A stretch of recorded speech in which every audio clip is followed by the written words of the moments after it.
2 oktyabr günkü reklamamız sizlere Cobalt avtomobili karanlığı maşinlarını birme bir post koyup durğanımız sebebi maşinimizin grafikleri eldinden tolov, aylık tolovları özgermeyəşin üçün birme bir koyup veremiz. 2020 yılı işlep çıkarılan növbətdəki Cobalt avtomobilimiz çok olsaydı mekanik korobka 2. pozisiya konsernin komersiyası işe tuttu. Maşinin kuzov, motor xodoy korobkasında rasxotu yok. Tak, balalarım orta halette maşinimiz metan gazları var 60.000 km yürgen. Bir qatar probekin kraskasini tekşirtirib xarid qılaverasizlar. Ayak teyine poliklar taşalğan, çexollar zalıskı özün ikinde. Maşinimiz konserle işe tuttu, maytafolları var.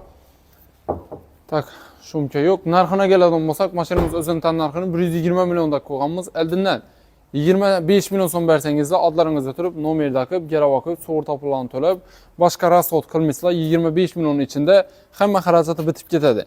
Aylık tolovu 3 milyon 700 bin sonundan 5 yıl müddete çıkadı. 3 milyon 700'den 5 yıl müddete. Telefon numarayla 90'lık 912 31 69. Hemen izləyək yük hafta savdadakı tükkalamız gələ arasında.